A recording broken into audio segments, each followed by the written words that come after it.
everybody, and welcome to this edition of Pac-12 Women's Volleyball here in sunny Tempe, Arizona. The Cal Bears and the Arizona State Sun Devils in the second match of the series. In the booth with you today, Matt Venezia alongside the former West Virginia Mountaineer, Aaron Slindy. Aaron, how excited are we to be here on this Sunday afternoon? Slapping that one to the opposite field, a laser into the left field bleachers that are currently packed by many spectators. It's a great sight to see them here taking in some baseball on this Tuesday afternoon. Glenn comes set, the pitch. Stays away, and you get a good look there at the crowd. Obviously wearing the masks. That's the next step in getting us back. It's good to have fans, but we still got to stay safe, and it's great that we're seeing that. Another cut there, fouled off, so Jack Thomas Wold battling it here, the DH in the lineup for the Rebels. And Matt, you talked about a lot of runs scored in this one, but 4 left on base by the running Rebels and 5 by the Sun Devils, so a lot of offense we still could have had. Somehow getting a piece of that was Wold, as that was a breaking pitch dipping down by his ankles, and just the inside part of the barrel getting a piece of it, and we'll do the 1-2 once again.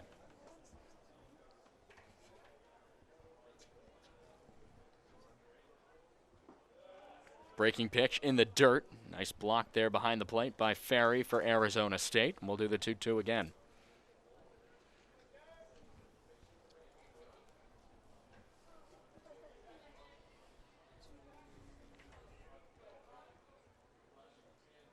Swing and a miss in the dirt. He'll be able to take off, and Ferry over to Moss. Drop third strike is recorded, and Jared Glenn, nice job so far. First batter faces, took a couple pitches, 7 to be exact, and the Sun Devils have an out here in the 5th. Glenn, a guy who's worked a lot of innings, that now makes it 9 full innings thrown so far this season, and 3 runs are allowed like you talked about, so a guy that can get outs when he needs, Matt. Eric Bignania now in the box, 0 for 2 so far. Beautiful curveball there. That one almost had me up out of the office chair here in the booth. I love a good big bender that cuts so nicely into the zone. Fastball stays away. That's 92 on the radar gun. Jared Glenn getting a lot of zip on that fastball thus far. We'll do the 1-1. Stays with it. This is a bullet played by Baez. A nice sidearm toss to Moss at first. 2 up, 2 down. The Sun Devil defense recording another out. Great job there, and just got to throw some ground balls. It's not all about getting the punch outs and trusting the fielders behind you, and I think ASU's pitchers have done a great job of that today. And, you know, we've seen Swift and Baez in the middle infield come up with some big outs time and again today. So here is a Darian Williams. Started the offensive spree back in the 2nd inning. The first run of the ball game came courtesy of his home run. That was part of a back-to-back run for UNLV, as that one stays away. 2-0 count here to Williams. In his second appearance, he grounded out to Swift at short. And this fastball comes back in there. A nice pitch by Glenn to come back. And now it's 2-1, a hitter's count here for a Darian Williams.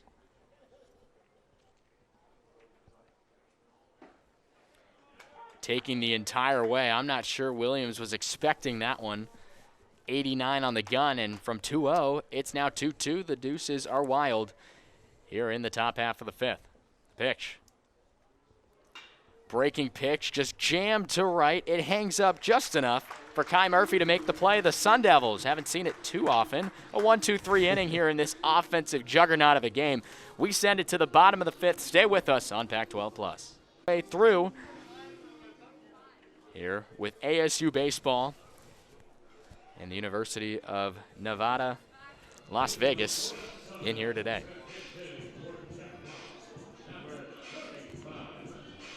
And actually we have a pinch hitter for the Sun Devils, and doing it, it's Ethan Long pinch hitting today in place of Jack Moss.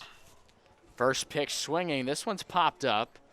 It'll get out of play, as given a look at it was Pfeiffer.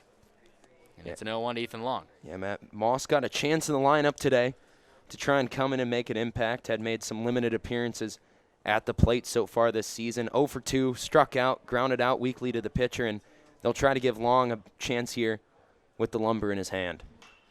Swinging again, pretty much to the same area, fouled off into the concourse area along the first base line, probably about 6 or 7 rows up from the Sun Devil dugout that is featured with many green hats here honoring St. Patrick's Day tomorrow. The 0-2 fastball stays upstairs. Here's Ethan Long, a .357 hitter so far this season, and 3 RBIs to his credit. And one of those guys we talked about that also gets it done out of the bullpen. Long strokes this one into right. Backing up is Denson, still back, and he'll make the play just in front of the track. The former Sun Devil retiring a current Sun Devil, and that's the first out here in the bottom of the 5th. Looked like that one had a great amount of pop to it coming off the bat, but just did not carry enough for Long to drop in for a knock. Kai Murphy will now come on up. 1 for 2 in the ball game so far. A base knock back in the 2nd and a strikeout in the 3rd. 5-4 the Sun Devils lead. Hits are 6 apiece. No errors thus far. First pitch swinging, heads up. That was just left of us. Kai Murphy, first pitch swinging there. 33 pitches thus far through a little over an inning and a third for Austin Bryan. That breaking pitch stays low on Kai Murphy. And the count is evened up at 1. The ace is currently free right now here in the bottom of the 5th. Good shout to our friend Mac Friday. Swinging again. That one's fouled off.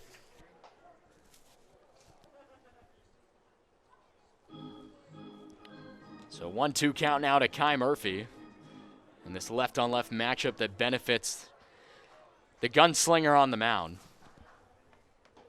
That fastball stays upstairs, 92. We've seen the several lefties that UNLV has put today on the rubber really bringing it in there in the 91, 92 mile an hour range. That's not easy to do, especially for southpaws.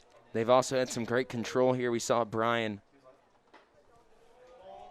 working in and around the zone, really picking his spots well, and although he did, like you said, Matt, take a lot of pitches to get out of that last inning, didn't give up a run, didn't give up a hit, just 2 hit-by pitches to his line. It's a full count now.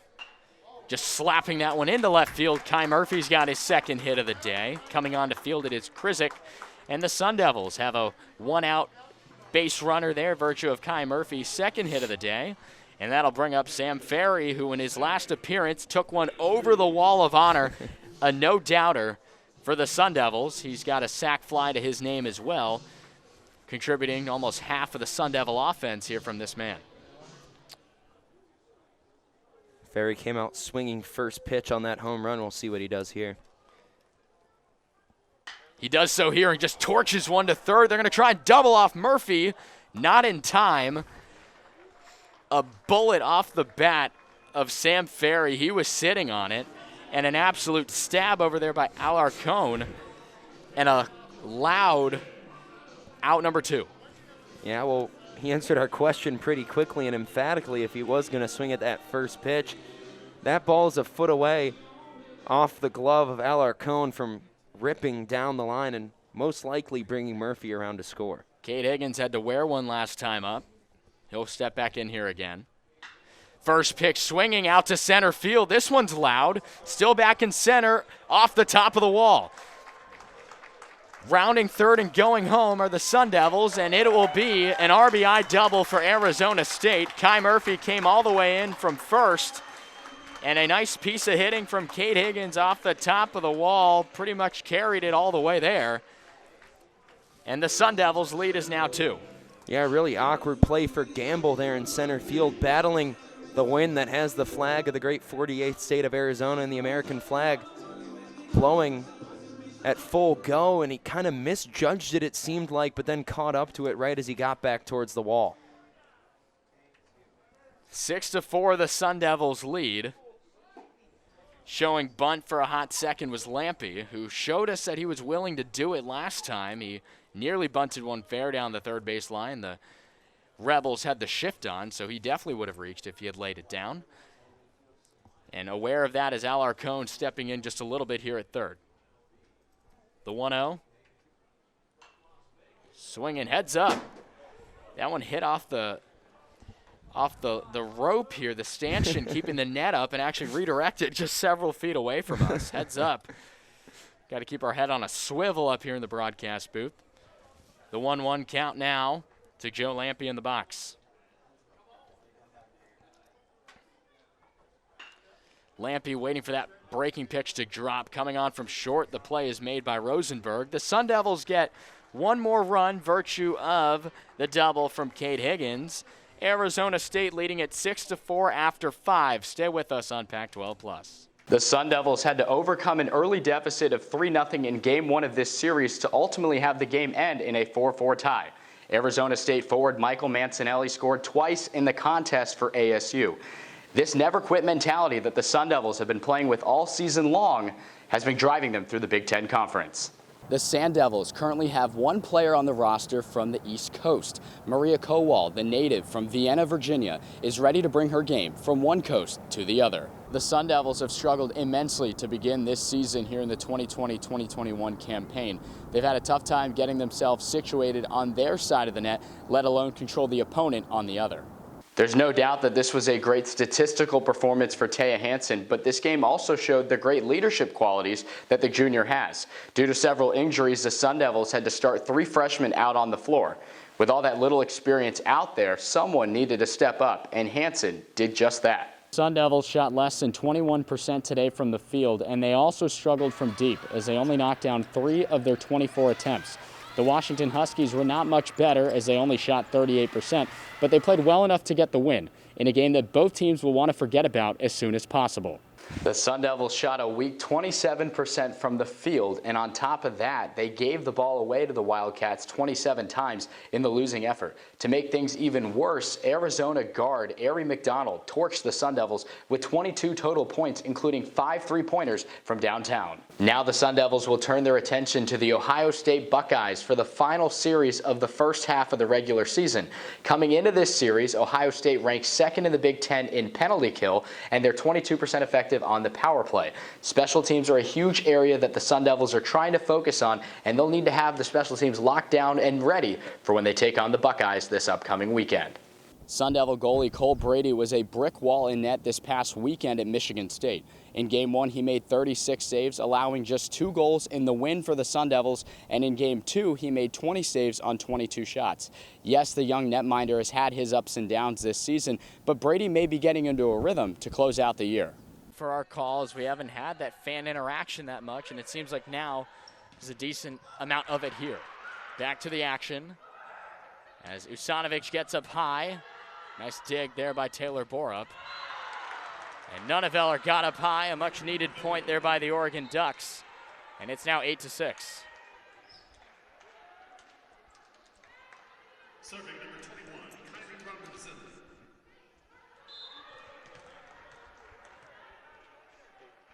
Kylie Robinson on the serve. Paige Denton plays it. The Ducks turning it up on offense. This is Materi, and she finds a soft ground. And the Ducks get another one. Quick timeout by Coach Tomasevic and company, looking to keep her team on top before Oregon can get settled and back into this set. And it looks like she is ready to go.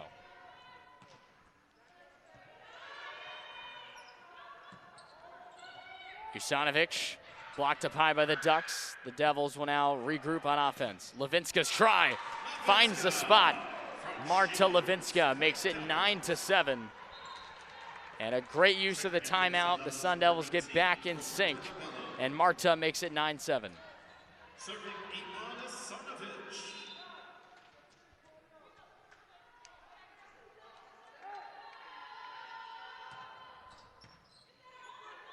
Robinson. Some miscommunication there by the Ducks. The Sun Devils look to take advantage of it. Nice play by Borup, backpedaling to make the play. Shields for Marta again. Murphy came diving out. Abello got it over, and now Materi could not get it over the net. A bad break there for Materi, and ASU has hit double figures, needing just 5.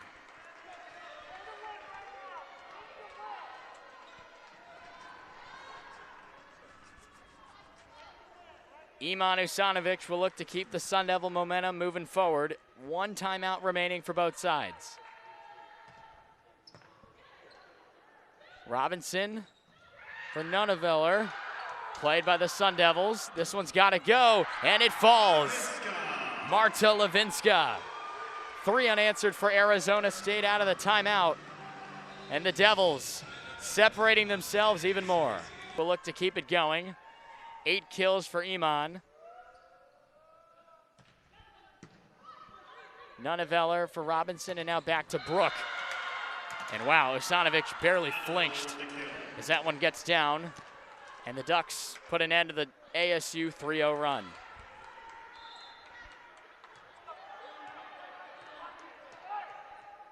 The Oregon crowd behind us getting a little rowdy here. Levinska blocked up high, and it goes out of play. A weird dig off of a bellow, and I don't think she expected to play it that way. It worked out perfectly. I think it even threw the Ducks off guard a little bit, and Levinska's swing able to fall down, and it's now 12-8.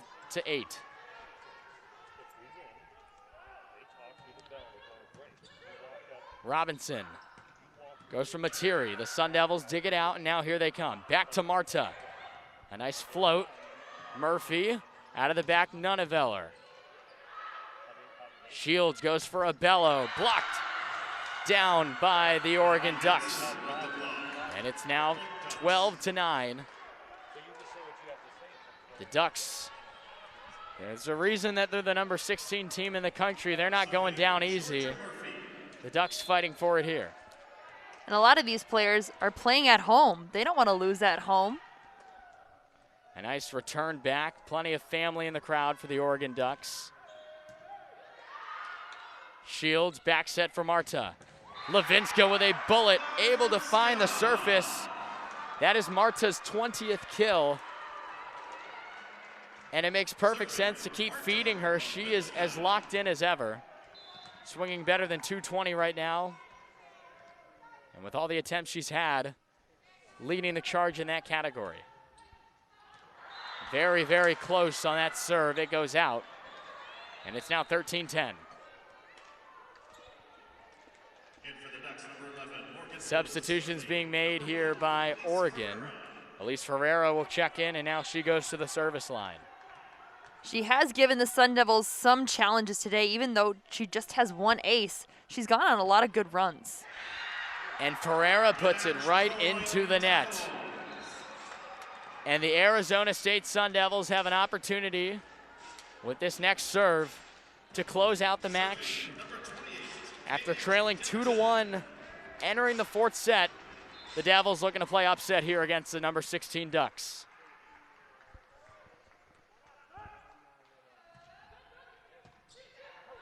Ferreira, this is Bacon. Nice hustle there by Larson, and a great free ball by the Sun Devils. No problem for ASU. Levinska gets up high. A chance blocked out of play. And that will do it. The Sun Devils have pulled off the upset at DFA. The Sun Devils defeated the Arizona Wildcats in the first meet between the 2 Territorial Cup foes this season. This is the most complete meet we've had so far this year, so really proud of what they did today and, just everything that they were able to accomplish. The Sun Devils showed up on the big stage today against the Arizona Wildcats as they posted their best single meet beam score since 2009. They also posted their best bar score of the season, resulting in the team high and season high 197.45 score today. We realized, the scores that we were getting on beam, and then moving into floor, we really just kind of used that energy from there to really keep it going. So overall, we were feeling really excited throughout the day, and our energy was up a lot.